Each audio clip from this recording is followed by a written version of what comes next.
सबसे बड़ी उपलब्धि है संस्कारों की पवित्रता। जीवन में किसने क्या पाया इसका महत्व नहीं, मन कैसा रहा इसका महत्व है। बड़ी लंबी जमीन पाई, बहुत बड़ा मकान पाया, बहुत रुपए पैसे पाए, बड़ा पद पाया, जगत प्रसिद्ध हुआ, मन बढ़िया नहीं है तो सुखी नहीं होगा। हमारा मन हमारे कर्मों से बनता है।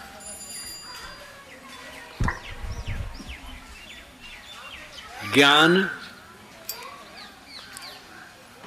वाणी का व्यवहार, इंद्रियों का बर्ताव, इन सब से हमारा मन बनता है।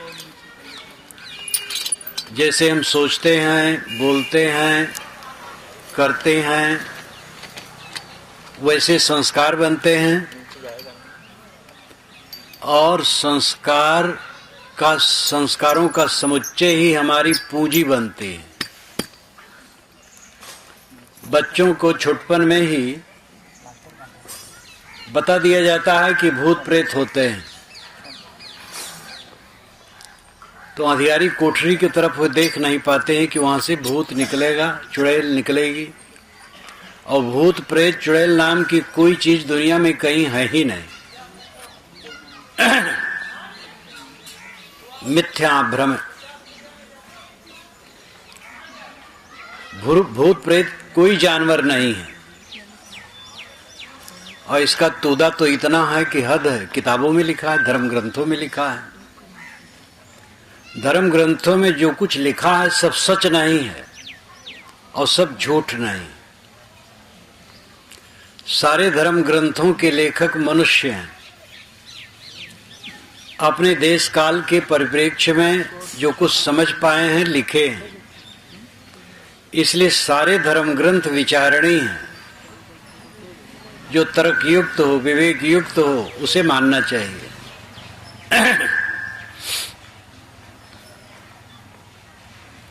अंग फड़कने से हानि लाभ होते हैं।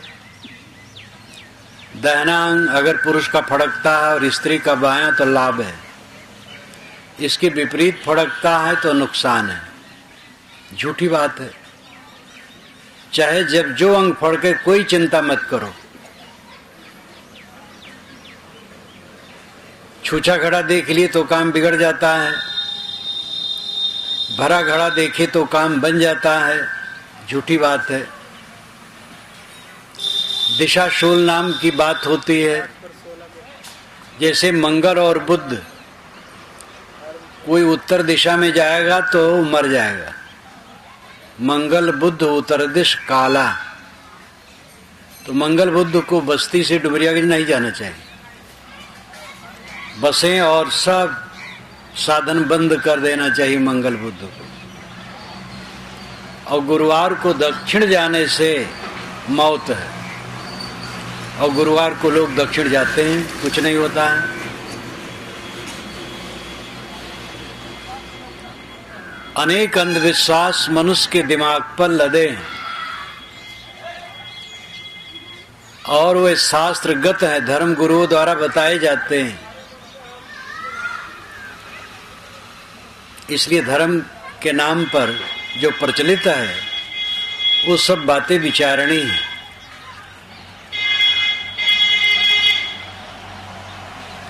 ग्रह टेढ़ा है, कोई अस्वस्थ हो गया तो सोखा कहता है भूत लगा है। पुरोहित पंडित कहता है कि ग्रह टेढ़ा है। ग्रह आकाश में हमारे ऊपर कैसे टेढ़ा है, और हमारे ऊपर टेढ़ा है तो दूसरे पर सीधा कैसे है। खुले आकाश में जितने लोग बैठेंगे, सूरज की गर्मी सबको बराबर लगेगी। किसी को लगे किसी को न लगे, कैसे होगा? सूरज की गर्मी क्या पूजा से कोई शांत कर सकता है? पूजा करके कोई ग्रह कैसे शांत कर सकता है? ग्रह लगा है और ग्रह शांत किया जाता है, दोनों ढकोसला है।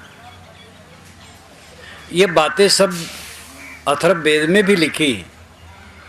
अथर्ववेद में झाड़ फूक, जंतर मंतर, भूत प्रेत सब है, और ज्ञान की बातें भी हैं, व्यवहार की बातें भी हैं। अथर्ववेद को ब्रह्मवेद कहते हैं। अथर्ववेद में बहुत सामग्री है।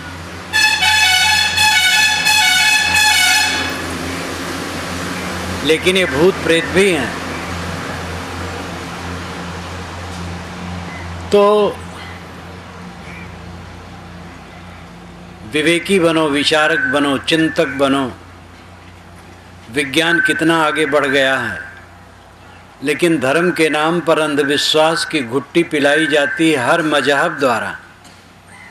इसमें एक दोषी नहीं है, सब मजहबों द्वारा ये अंधविश्वास की घुट्टी पिलाई जाती है।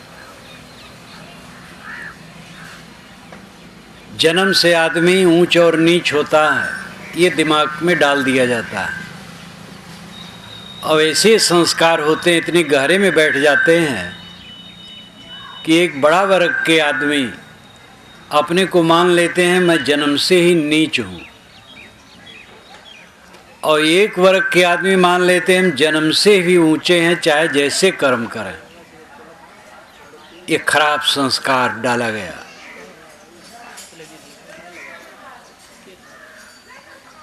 कबीर साहब ने कहा कोई ऊंचा नीचा नहीं है, जन्म से सब बराबर हैं, कर्म से ऊंचा नीचा हो जाते हैं। जो गलत कर्म करेगा पतित होगा, अच्छा कर्म करेगा ऊपर उठेगा। वेदों में भी किसी इंसान को अछूत नहीं कहा गया है।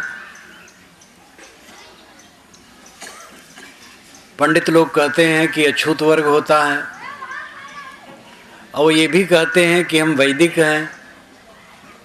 वेदों में कौन लाइन है जिसमें लिखा है कि आदमी अछूत होता है?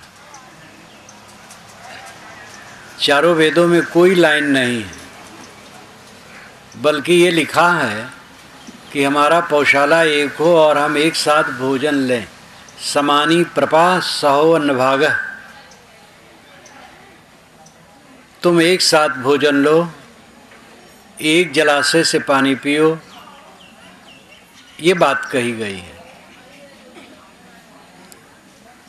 अभी कुछ दिन पूर्व उसी कुएं से शेड्यूल कास्ट वाले पानी नहीं भर सकते थे, उसी तालाब से वो पानी नहीं ले सकते थे।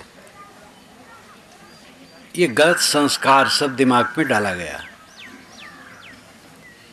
और संस्कार डाल दिया जाता है, वो संस्कार बड़े बलवान हो जाते हैं। बचपन में डाले गए संस्कार जीवन में बहुत मजबूत हो जाते हैं। इसीलिए बच्चों के संस्कार अगर अच्छे हों तो जीवन में उनके बड़ा अच्छा होगा। भेदभाव, अंधविश्वास, ये सब के संस्कार न डाले जाएं, अच्छे संस्कार डाले जाएं, तो बच्चों का जीवन अच्छा बनेगा। इन बातों पर ध्यान देने की ज़रूरत है। गीली मिट्टी में मोहर मारी जाए तो छाप हो जाएगी, कड़ी ज़मीन में छाप नहीं हो सकती है। बच्चों का मन कोमल होता है, अगर उनको अच्छे संस्कार डाले जाएं तो अच्छे संस्कार वो अमिट हो जाएंगे जीवन के लिए, और गलत डाले जाएंगे तो गलत अमिट हो जाएंगे। ऊंच नीच की भावना भारत में क्या पूरे विश्व में गहराई से गड़ी है। भारत में ज़्यादा है। जब से वर्ण व्यवस्था हुई, धीरे धीरे वो भावना बहुत ज़्यादा गहरे में होती गई। वर्ण व्यवस्था पहले काम का बंटवारा था, छुआछूत नहीं थी, कोई ऊंच नीच नहीं। पीछे योग्यता से वर्ण कहा गया, उसके बाद जन्म से मान लिया गया, तब से विकार बढ़ गया। मोटा काम करने वाले को छोटा माना गया। जो हल चलाए, ईंटा जोड़े, कपड़ा बुने, बाल बनाए, बर्तन माजे, मशीन बनाए या और भी मोटा काम करे, उसको छोटा माना गया, अछूत माना गया। वेदों में ऐसी कोई बात नहीं है। चारों वेदों के ऋषि कर्मकर हैं। वे गाय चराते हैं, भड़भोज का काम करते हैं, दवाई कूटते हैं, हल चलाते हैं। सीरा जुंजंत कवयो, ये वेद का मंत्र है। ज्ञानी हल चलाता है, इसका अर्थ होता है। सीरा जुंजंत कवयो, कवि का अर्थ होता है ज्ञानी। हिंदी में कवि का अर्थ होता है जो कविता बनाए और एक बोतल शराब पी करके मंच पर कविता गाए, वो कवि है। लेकिन संस्कृत भाषा के अनुसार कवि का अर्थ होता है पारदर्शी, ज्ञानी। सीरा जुंजंत कवयो, ज्ञानी हल चलाते हैं।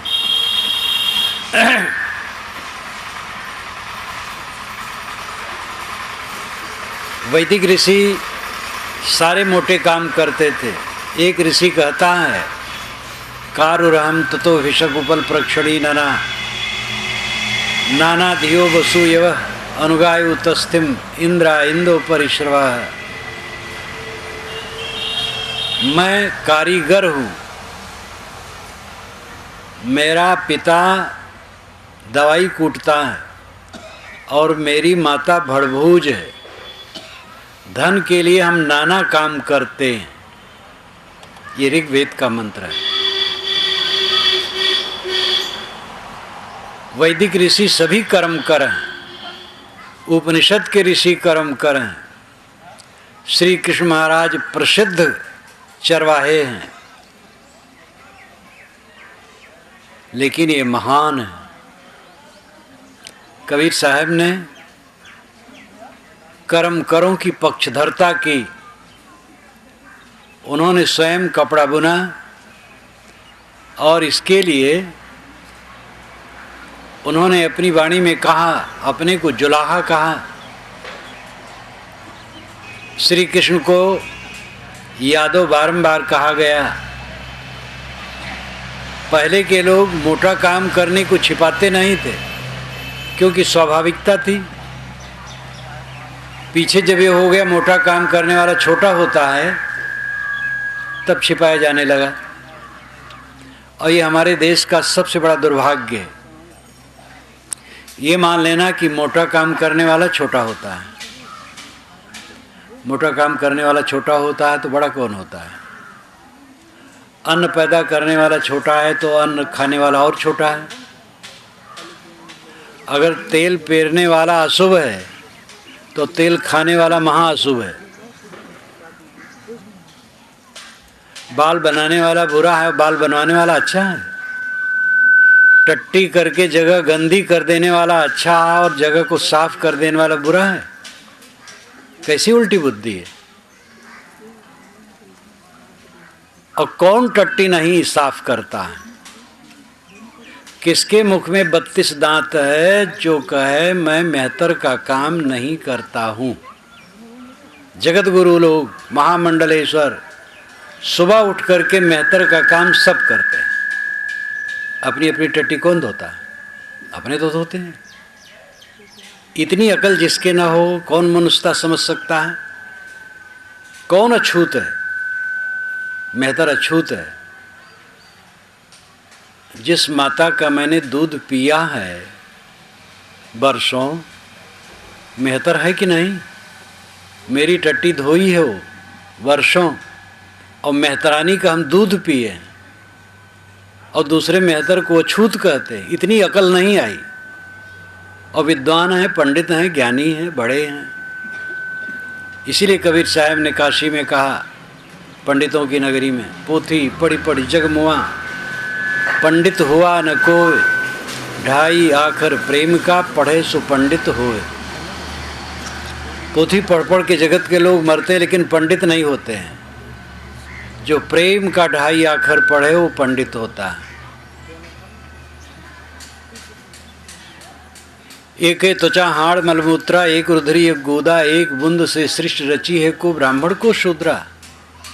रजोगुण ब्रह्मा तमोगुण शंकर, सतो गुणी हरि होई, काहे कबीर राम रम रहिए हिंदू तुर्क न कोई।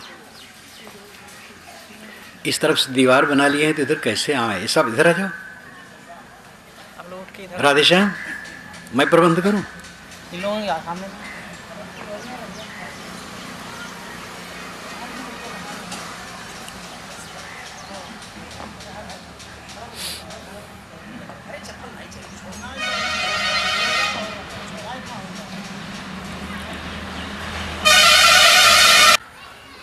सबके शरीर में एक ही प्रकार के रक्त चाम मांस हैं और एक ही प्रकार चेतन आत्मा है। कौन ऊंच नीचे? विविध वर्ग और जात माने गए लोगों के रक्त निकाल करके डॉक्टर के पास भेजा जाए और वो बताएं ये चौधरी का रक्त है, ये तिवारी का है, ये पाड़े का है, ये मोहम्मडन का है और ये ईसाई का है, तब मान लिया जाए कि ये सब होते हैं, सब नकली हैं। ब्राह्मण क्षत्रिय वैश्य शूद्र हिंदू मुसलमान सब नकली। मनुष्य सच्चा, मनुष्य हम केवल मनुष्य हैं। वेद के ऋषि ने भी कहा, मनुर्भव जनया दिव्यम जन्म, मनुष्य बनो और अच्छा जन समाज पैदा करो। वर्ग भेद, वर्ण भेद, जाति भेद, आजकल नेता लोग तो और देश को नरक कर रहे हैं। सब नेता को मैं नहीं कहता हूँ, अनेक नेता लोग जातिवादी भावना उठाते हैं, वर्गवादी, वर्णवादी, इतना कुटिल काम करते हैं, देश को ये तोड़ रहे हैं। अंग्रेजों ने फूट डाल करके हमारे देश में राज किया, अब काले अंग्रेज को कहाँ निकालोगे? भारतवासी नेता एक काले अंग्रेज हैं। और मैंने पहले कहा कि सब नेता नहीं, लेकिन कुछ नेता हैं जो वर्ण वर्ग जात इत्यादि की भावना भड़का करके वोट मांगते हैं और कुछ धर्म की भावना भड़का करके वोट मांगते हैं। धर्म को समझते नहीं। धर्म क्या है? धर्म हिंदू नहीं है, धर्म मुसलमान नहीं है, धर्म ईसाई यहूदी नहीं है, धर्म जैन बौद्ध नहीं है, धर्म संयम और शील है। 1450 वर्षों से मुसलमानों का मजहब है। अगर वही धर्म है तो उसके पहले सब अधर्म था। अब आज भी जो मुसलमान नहीं सब अधर्मी हैं। अब अगर ईसाईयत धर्म है तो 2000 वर्षों के पहले क्या दशा मानी जाएगी, और जो आज ईसाई नहीं उनकी क्या दशा होगी? बुद्धत्व 2500 वर्षों से, तो 2500 वर्ष के पहले धर्म था कि नहीं? अब आज जो बौद्ध नहीं उसकी क्या दशा होगी? जैनत्व 2500 वर्षों से और ज़्यादा है, लेकिन जैनों के शास्त्र ईसा के बाद बने। महावीर स्वामी जो अंतिम तीर्थंकर माने जाते हैं, तब तक जैन संप्रदाय का एक पर्चा भी नहीं था। महावीर स्वामी के निधन के 1000 वर्ष बाद 32 आगम ग्रंथ अर्धमागधी में बने, तो उनकी भी एक सीमा है। हिंदू शब्द 2500 वर्षों से प्रचलित है। चारों वेदों में कहीं हिंदू शब्द मैंने नहीं पाया, 6 शास्त्रों में नहीं पाया, समस्त वैदिक साहित्य में नहीं पाया। ऋग्वेद, यजुर्वेद, सामवेद, अथर्ववेद ये वेद हैं, और ब्राह्मण, आरण्यक, सूत्र ग्रंथ, गृह सूत्र, सौर सूत्र, धर्म सूत्र, उपनिषदें, ये सब वैदिक साहित्य हैं। इनमें कई हिंदू शब्द मुझे नहीं मिला। महाभारत और रामायण, ये दो महाकाव्य, इनमें भी हिंदू शब्द नहीं मिला। पुराणों में हिंदू शब्द आया। ईरान वालों ने सिंध नदी को हिंद नदी कहा। फारसी भाषा में सा का हा हो जाता है। हम लोग सप्ताह कहते, वे लोग हफ्ताह कहते। हम लोग फसल को सस्य कहते, संस्कृत में फसल को सस्य कहते, और फारसी भाषा में हय कहते। दोनों सा हा हो जाता है। इसका प्रभाव राजस्थान, गुजरात तक में आज भी है। सवेरे को हवेरे, साबुन को हाबुन कहते हैं। सिंध नदी को उन्होंने हिंद नदी कहा, और इस देश को हिंद देश, और यहाँ के लोगों को हिंदू। तब से हिंदू शब्द का प्रचलन हुआ। ये 2500 वर्ष का प्रचलन है। अगर हिंदू धर्म है तो 2500 वर्ष के पहले वाले फिर बेधर्मी हो जाएंगे। अब आज भी जो हिंदू नहीं, उसकी क्या दशा होगी। हिंदू एक समाज है और उसमें बहुत संप्रदाय हैं। इस्लाम संप्रदाय है, ईसाईयत संप्रदाय है, जैन बौद्ध संप्रदाय हैं। ये सब संप्रदाय हैं। संप्रदाय बनते और मिटते हैं, बदलते हैं। धर्म बनता मिटता नहीं, धर्म सदा रहता है। मजहब और संप्रदाय बनते हैं किसी महापुरुष द्वारा। हजरत मोहम्मद से इस्लाम का निर्माण हुआ, संत ईसा से ईसाईयत का, बुद्ध से बुद्धत्व का, और खास महावीर स्वामी से जैनत्व का। ऐसे मूसा से यहूदियों का। तो किसी भी संप्रदाय का उदय होता है जब, तो उसका एक ग्रंथ होता है, वो महापुरुष होता है, परंपरा होती है। तो किसी देश काल में वो सब होते हैं, लेकिन जगत तो अनादि है।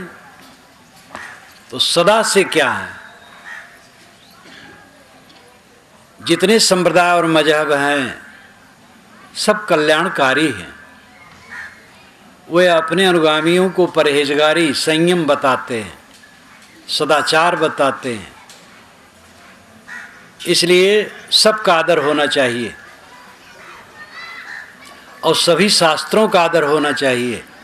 वेद, कुरान, बाइबल, सबका, हिंदू, मुसलमान, ईसाई, यहूदी, सबका आदर होना चाहिए। साथ साथ विचारक होना चाहिए। अलौकिकता की बात डाल करके धर्म में बहुत विखंडन किया जाता है। लोग कहते हैं हमारा महापुरुष अलौकिक है, वो कहते हैं हमारा महापुरुष अलौकिक है, हमारी किताब अलौकिक है, हमारा संप्रदाय अलौकिक है, तो दूसरे लोगों का नारकी है, हमारा स्वर्गीय है। ये धमा चौकड़ी संप्रदाय वाले करते हैं और ये उनका मिथ्या अहंकार है। सारे संप्रदाय मनुष्य के चलाए हैं, सारे महापुरुष केवल मनुष्य हैं, सारी किताबें मनुष्य की रचनाएं हैं। ये विवेक जब उदय होगा तभी सच्चे धर्म को हम समझ सकेंगे, अब आपसी सौहार्द भाव उत्पन्न होगा। इबादत में तर्ज का फर्क है और उसको लेकर के खाई बनाना अनर्थ है। अरबी भाषा में अल्लाह है, ये दो पदों को मिला के अल्लाह शब्द बनता है, अल और इलाह।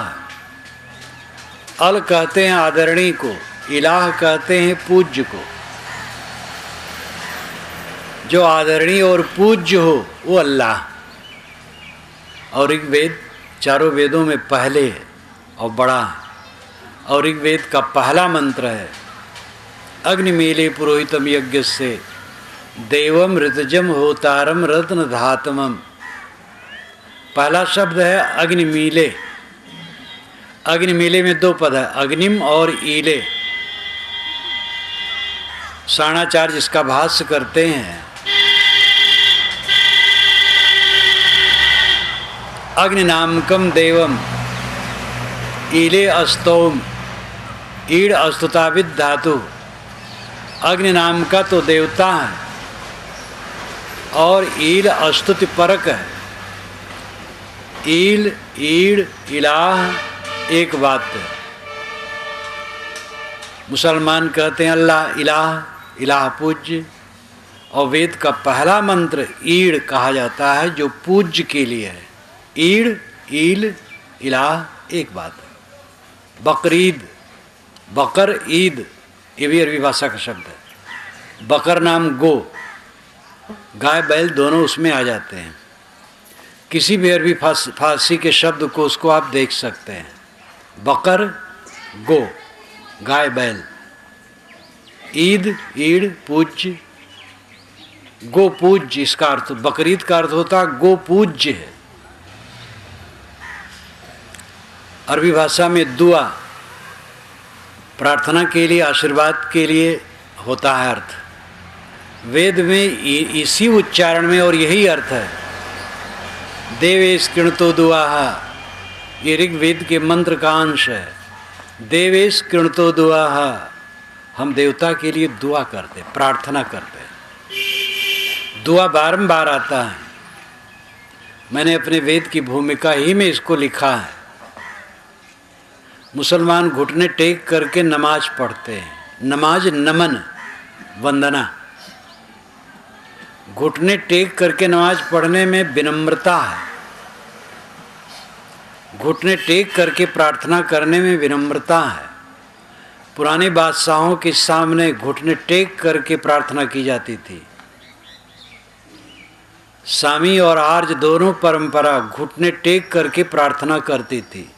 आर्य परंपरा ब्राह्मण परंपरा है, वैदिक, और सामी परंपरा यहूदी ईसाई इस्लामी है। पुरानी बाइबल में नूह नाम के महापुरुष हैं। उनके 3 पुत्र हैं, साम, हेम, एपेत। साम बड़े हैं।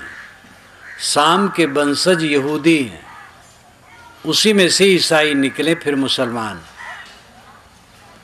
इसलिए ईसाई, मुसलमान, यहूदी ये सब सामी कहलाते हैं। सामी परंपरा और ब्राह्मण परंपरा आर्य परंपरा है। फिर ब्राह्मण में ही श्रमण सिद्धनाथ संत परंपराएं विकसित हुई। आर्य और सामी परंपरा दोनों घुटने टेक करके प्रार्थना करती थी। मुसलमानों में आज भी है, लेकिन भारतीय और आर्य परंपरा में वो बदल गई, क्योंकि प्रार्थना से उन्नत ध्यान है। प्रार्थना आरंभिक है। प्रार्थना थोड़ी होना चाहिए, फिर ध्यान में पहुंचना चाहिए। आर्य परंपरा ध्यान में आगे बढ़ गया, इसलिए घुटने टेक करके प्रार्थना छोड़ दिया, पलथी मार करके बैठना और ध्यान करना।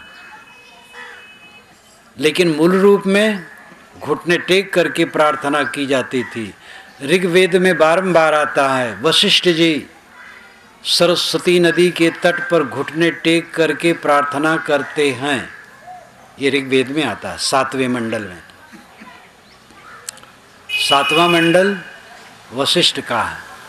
3रा मंडल ऋग्वेद का विश्वामित्र का है। विश्वामित्र या वैश्वामित्र, यानी विश्वामित्र और उनके अनुगामी। और 7वां मंडल वशिष्ठ और वासिष्ठ, वशिष्ठ का और उनके अनुगामियों का है। सब में घुटने टेक करके प्रार्थना की बात आती है। हरम अरबी भाषा का शब्द है, इसका अर्थ होता है महल, मकान। और ऋग्वेद में बारंबार, चारों वेदों में जहाँ हरम शब्द आता है मकान के लिए। इंद्र के लिए हम हरम बनाते हैं, इंद्र के लिए घर बनाते हैं, प्रार्थना की गई है। कौन पराया है? मक्का जाते हैं जब तीर्थयात्री हज करने मुसलमान, तो वहाँ एक इहराम क्रिया होती है। बाल मुड़वा देते हैं, सफाचट बनवा देते हैं। जैसे हम कपड़े पहने ऐसे वो कपड़े पहनते हैं। ऊपर उत्तरी, नीचे वासस, वासस और उत्तरी। वासस यानी लुंगी, उत्तरी यानी चद्दर। और वो प्रतिज्ञा करते हैं हम जीव नहीं मारेंगे, मांस नहीं खाएंगे, नशा नहीं लेंगे, ब्रह्मचर्य व्रत से रहेंगे, संयम से। जितने समय विराम क्रिया में रहते हैं एकदम साधु सरीखे। आजकल तो टीवी है, आप देख सकते हैं, उस समय टीवी में वो सब चित्र आता है।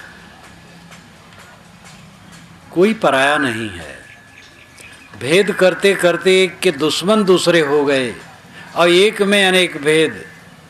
हिंदू मुसलमान अपने विरोधी मान लिए, तो शिया सुन्नी आपस में विरोधी मान लिए, शैव वैष्णव मान लिए, रामानंदी रामानुजी। अयोध्या में रामानुजी संप्रदाय के वैष्णव हैं और रामानंदी संप्रदाय के हैं, दोनों कटाकटी करते हैं, मारते नहीं हैं, ऐसे ही अटर पटर बोलते चालते। तो ये सब विरोधी भावना, वैष्णव और शैव में उद्वेग, एक दूसरे को अलग अलग मान लिए। कौन अलग है, कौन पराया है? सारे भेद झूठे।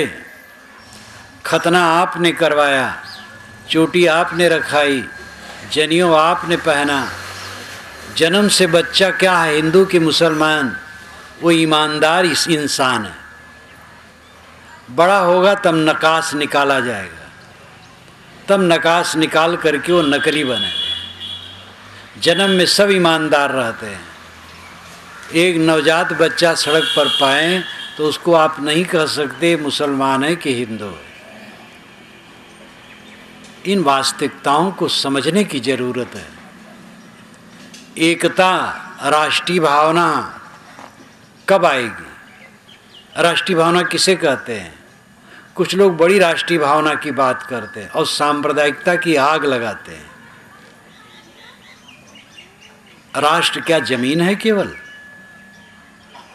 अगर केवल जमीन राष्ट्र है तो चंद्रलोक राष्ट्र है, लेकिन चंद्रलोक को कोई राष्ट्र नहीं कहता, वहाँ कोई जीव नहीं है। ये प्राणी राष्ट्र है। हमारा भारत एक राष्ट्र है। कन्याकुमारी से कश्मीर, पंजाब से बंगाल, ये देश फैला है।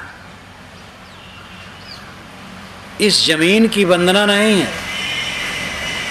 इस जमीन पर रहने वाले प्राणियों और मनुष्यों की वंदना है, फिर जमीन की भी वंदना है। लेकिन अगर प्राणियों के साथ दुर्व्यवहार किया जाता है तो जमीन की भक्ति करके दिवालिया पिटेगा, दिवाला पिटेगा। मनुष्य मात्र के प्रति सद्भाव होना चाहिए।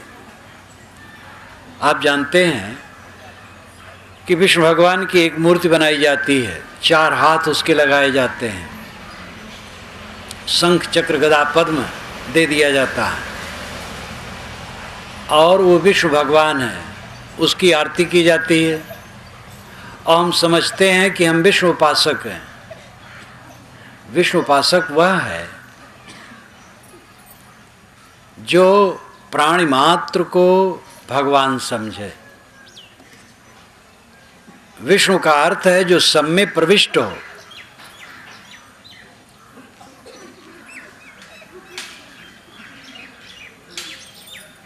विष धातु से विष्णु शब्द बनता है, ध्यान दीजिए। ये देवियां, ऐ देवियां, महिलाएं, देवियां, नारियां यहां आई हो तो चुपचाप सुनो, इधर उधर चमकाओ मटकाओ मत, चुपचाप स्थिर।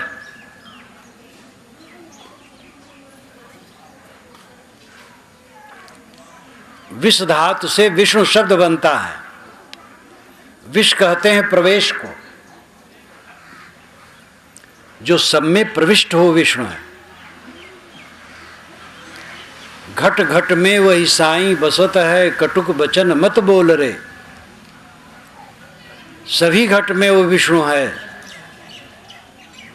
जो प्राणी मात्र के प्रति आदर भाव रखे, वो विष्णु की उपासना कर रहा है। और बस 4 भुजा वाले मूर्ति की विष्णु की आरती उतार लिए, विष्णु वैष्णव हो गए। और प्राणियों से दुर्व्यवहार है, कहाँ वैष्णव है? वैष्णव वह है जो प्राणी मात्र के प्रति आदर करता है।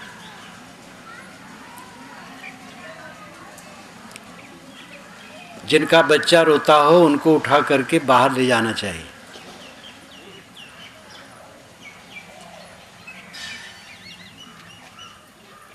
भारत माता की आरती उतारो। भारत माता एक 30 वर्ष 28-30 वर्ष की युवती का चित्र बना लिया जाता है और उसके हाथ में तिरंगा झंडा दे दिया जाता है। उसी की आरती उतारो और कहो हम भारत माता के भक्त हैं, तो भोलापन है। भारत माता का भक्त वह है जो कन्याकुमारी से लेके कश्मीर, पंजाब से लेके बंगाल तक के प्राणियों के प्रति आदर करे। उसमें केवल हिंदुओं का आदर करे ये बात नहीं, केवल मुसलमानों का आदर करे ऐसी बात नहीं, मानव मात्र का आदर करे, प्राणी मात्र की रक्षा करे, तब वो भारत माता का भक्त है। और भारत माता का चित्र का आरती कर लिया और कहा हम भारत के भक्त हैं। क्या भक्त है वो दिखावा है। भारत तो फैला हुआ देश है और इस देश में रहने वाले प्राणियों के प्रति आदर करे, वो भारत का भक्त है।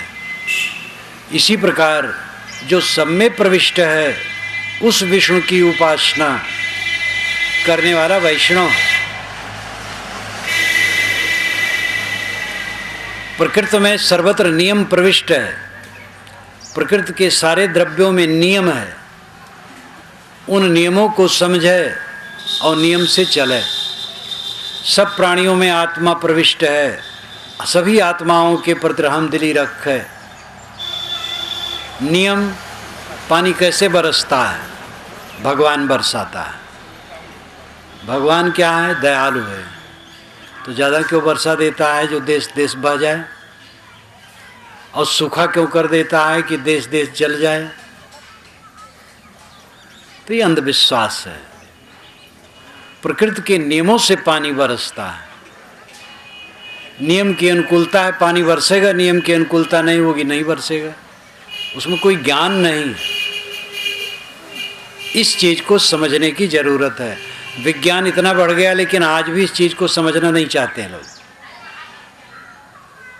पानी नहीं बरसता है तो प्रोफेसर, भौतिक विज्ञान के प्रोफेसर भी कहते हैं पता नहीं भगवान क्यों नाखुश है। और कॉलेज में लेक्चर देते हैं कि पानी बरसने के सारे कारण जड़ प्रकृति के हैं, उनमें चेतना नहीं है। और जब घर में रहेंगे पानी नहीं बरसेगा तो भगवान को दोष देंगे, क्योंकि संस्कार उनके दिमाग पर चढ़ा है और उस संस्कारों से उबर नहीं रहे हैं। इसलिए पानी नहीं बरसता है तो हिंदू लोग हवन करते हैं, मुसलमान लोग नमाज पढ़ने में जोर लगाते हैं। मालूम तो भगवान सो गया है, जगा रहे हैं सब। तो ये प्रकृति के नियमों को न समझना है। धर्म के नाम पर आदमी जड़ हो जाता है। विवेकी बनने की आवश्यकता है। पानी बरसने का कारण जड़ है, चेतन नहीं। भूचाल जड़ क्रियाओं से आता है, कोई इसको हिला नहीं देता है। समुद्री तूफान आया, कोई देवता नहीं लाता है, चैतन्य देवता, वो प्रकृति के नियमों से आता है। इसका ज्ञान होना चाहिए। इसका ज्ञान हो तो भटकाव बंद हो। ज्ञान नहीं है तो आदमी भटकता है। जिंदगी भर गुल्ली ताबीज बांधे। एक प्रोफेसर आए, उनके कमर में बहुत गुल्ली ताबीज। डॉक्टर, इंजीनियर, प्रोफेसर, जज, लाल पीली बत्ती वाले गाड़ी वाले गणेश जी को सब दूध पिलाए थे उस वर्ष। मैं इलाहाबाद में था तो सुना सिविल लाइंस में लाल बत्ती वाले, पीली बत्ती वाले सब दूध पिला रहे हैं गणेश जी को। और गणेश जी के लिए श्रद्धा केवल एक दिन रही अगर 4-6 महीने पिलाए होते तो गणेश जी घूमने फिरने लगते, शक्ति आ जाती उनके हाथ पैर में। ये अंधविश्वास धर्म वालों का, और इनकी जड़ता आज तक छूट नहीं रही है। इन बातों पर सोचना और विचारना चाहिए। क्या पत्थर की मूर्ति दूध पिएगी? इतनी जड़ता, दिमाग हम इतना पथराए बैठे हैं आज तक, विज्ञान इतना बढ़ गया है, अंधविश्वास इतना, भूत प्रेत जादू टोना जंतर मंतर झाड़ फूंक, आज भी वैसे ही तंत्र मंत्र, बड़े बड़े तांत्रिक। अभी तो तांत्रिकों का एक विभाग खुल गया था बड़े जोर से, अब कुछ ठंडा हुआ है। एक तांत्रिक 3-4 वर्ष के पहले बिहार में सभी सोखाओं ओझाओं को बुला करके पुरस्कृत किया था कि हमारा ये पुराना विज्ञान लुप्त हो रहा है।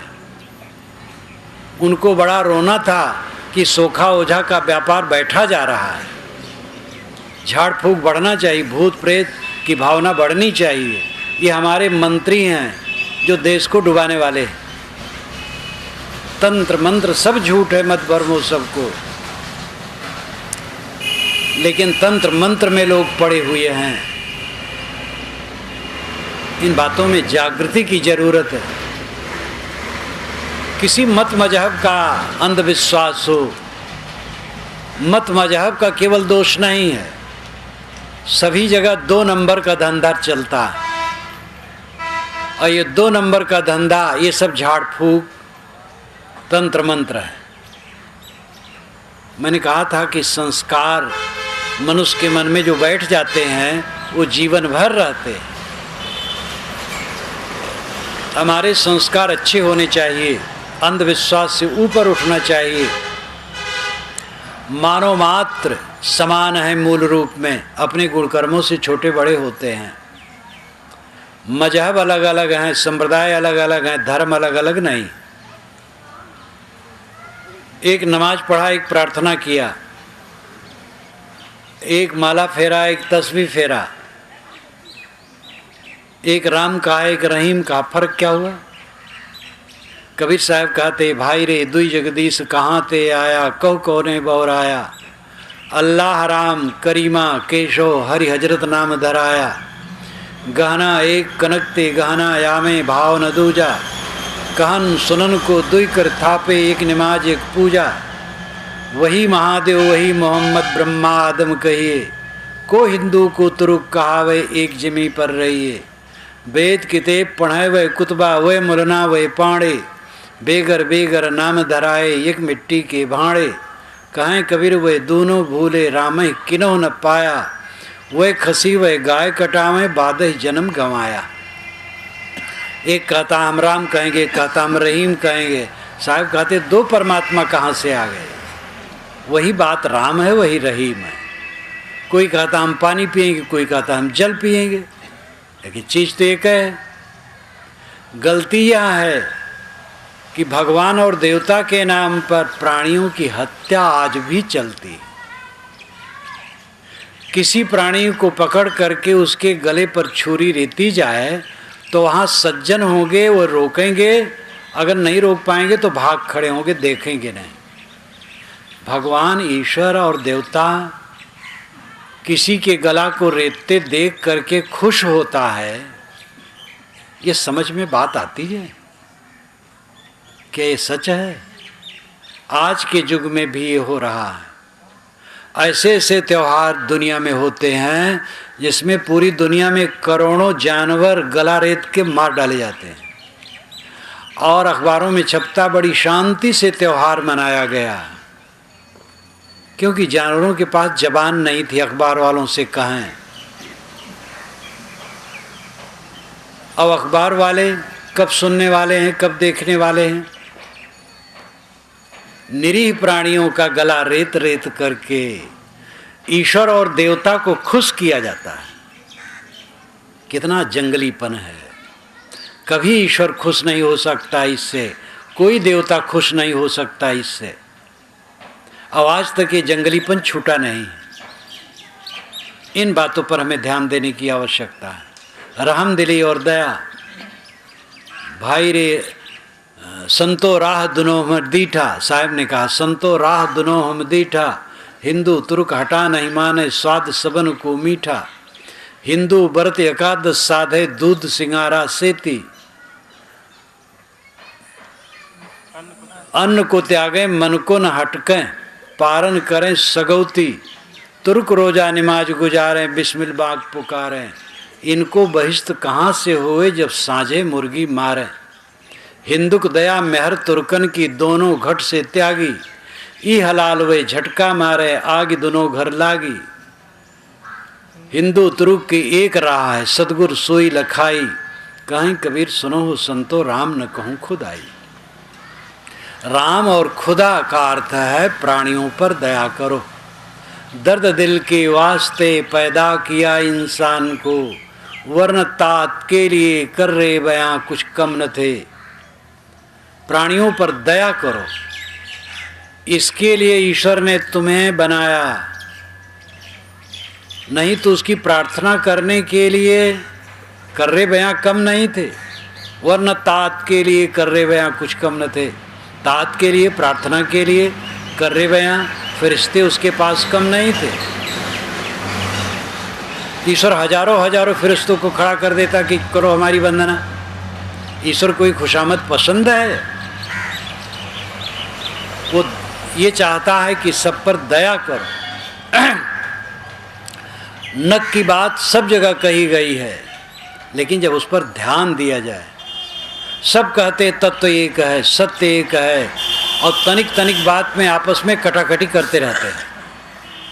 झूठा अहंकार। कबीर साहब इसके लिए बहुत कस के कहे, एकदम उन्होंने झकझोर दिया। उनके साहस को देख करके तो दुनिया के लोग आश्चर्य करते हैं। जब रूस की सीआई लिप्किन, जो हिंदी भाषाविद हैं,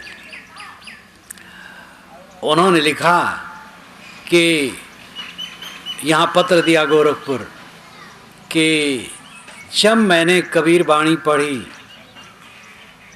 तो लगा भारत की मिट्टी में ऐसा आदमी पैदा हुआ है, इतना सत्य कह देने वाला। आश्चर्य हुआ। सीआई लिप्किन का पत्र कबीर अंक में छपा था, मेरी पुस्तक में एक जगह छपा है। और भी जो लोग नया नया सुनते हैं आश्चर्यचकित रह जाते हैं। काशी नगरी में रह करके जिस समय मुसलमानों का राज्य था और हिंदू पंडितों का धार्मिक राज था, और दोनों को फटकारते हैं, कहते दोनों तुम कहाँ बह रहे हो, फर्क क्या है, सत्य तो एक है, क्यों लड़ते हो। प्रेम और मोहब्बत की जरूरत है। धर्म का तत्व है संयम और शील। अपने पर संयम और दूसरे के लिए शील का बर्ताव करो, ये धर्म है। फिर नमाज पढ़ो, पूजा करो, प्रार्थना करो, आपका विचार है। राम को रहीम को कोई अर्ज नहीं। शिरडी के साईं बाबा जो मर गए, जब उनके पास मुसलमान जाते थे, नमस्कार करते थे, तो कहते थे राम तुम्हारा कल्याण करे, और हिंदू जब नमस्कार करते थे तो कहते अल्लाह खुश रखे। दोनों को मिलाने के लिए वो कहा करते थे। मुसलमान को आशीर्वाद देते थे राम का नाम लेकर, और हिंदू को आशीर्वाद देते थे अल्लाह का नाम लेकर। ऐसे बीच बीच में विवेकवान पुरुष फरीद साहब हुए हैं, थोड़ी वाणी उनकी है, सबको मिलाने के लिए उन्होंने चेष्टा की है।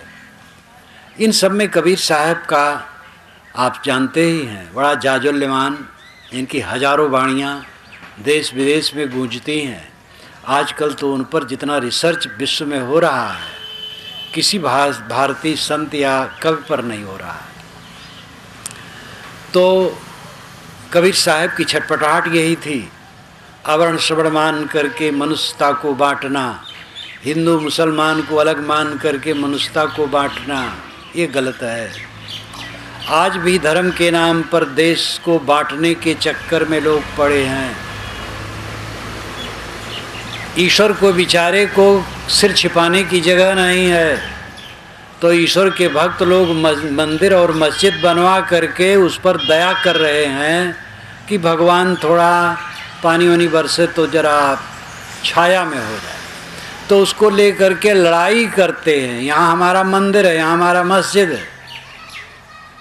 अरे मंदिर मस्जिद निर्विवाद जगह में बनाओ, जमीन खरीद लो, वहाँ मंदिर बनाओ, मस्जिद बनाओ, कौन रोकता है? जहाँ विवाद है मंदिर मस्जिद मत बनाओ। भगवान परेशान नहीं है, उसके रहने की जगह कम नहीं है। कबीर साहब ने कहा, पूरब दिशा हरि को बासा, पश्चिम अलह मुकामा, दिल माँ खोज दिलही माँ खोजो, यह करी मारामा। जो खुदाए मस्जिद बसत होए और मुलुक के केरा, तीरथ मूर्त राम निवासी दुईमा किन्हों ने हेरा। अगर खुदा मस्जिद में बसता है तो और मुल्क में कौन रहता है? और राम केवल मंदिर में रहता है तो और दुनिया में कौन रहता है? पूरब अगर हरि रहता है और पश्चिम अल्लाह है तो बाकी समय बाकी जगह कौन रहता है? पूरब तरफ हिंदू मुख करके क्यों प्रार्थना करते हैं? सूरज पूरब उगता है, जिधर उगे सूरज उधर को पूर्व कहते हैं, तो उधर मुख करके वो प्रार्थना करते हैं। सूर्य प्रकाश स्वरूप है, प्रकाश ज्ञान का प्रतीक है। इस भाव से पूर्व तरफ मुख करके वो प्रार्थना करते हैं।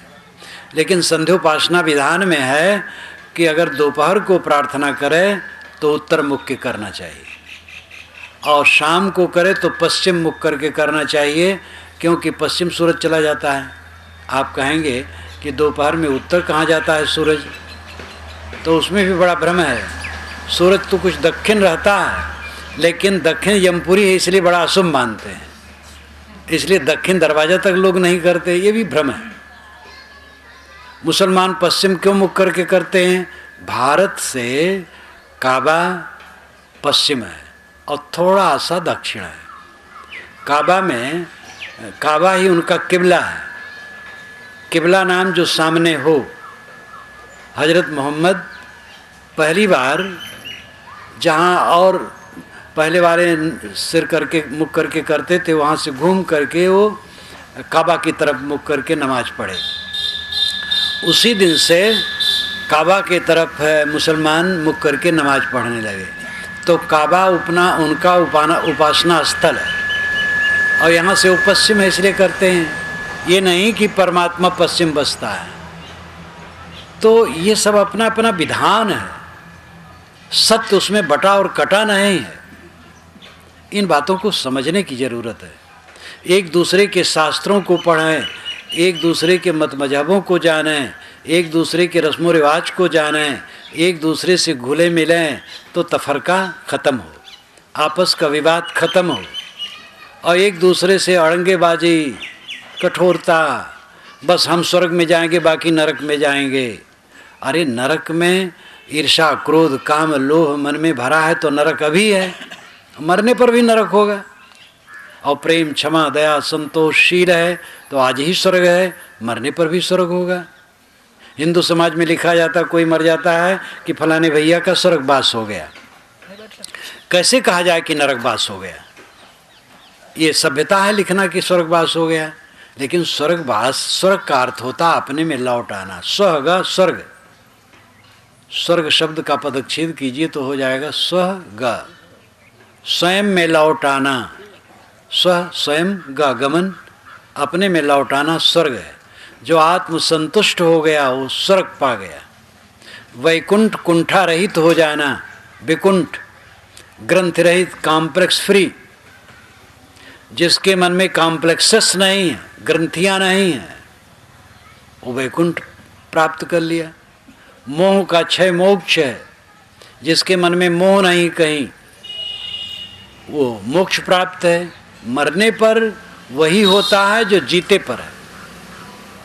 जो आज वही कल होगा। एक जगह 4 लोग सोएं, एक अरबी का गाता है, एक संस्कृत का, एक बंगला का, एक रसियन का। चारों जब जगेंगे तो अपनी अपनी भाषा बोलेंगे। सोने से उनका अस्तित्व बदल नहीं जाएगा। इसी प्रकार मरना सत्य का लोप नहीं है, आत्मा और देह का केवल वियोग है। देह में रहते रहते अगर मन निर्मल है तो आज वो मुक्त है, स्वर्ग सुख पा रहा है, और मरने के बाद भी स्वर्ग सुख पाएगा। स्वर्ग कोई कहीं देश होश नहीं है, ये तो नाना मत वाले स्वर्ग जन्नत की कल्पना की है मोटी बुद्धि वालों को समझाने की।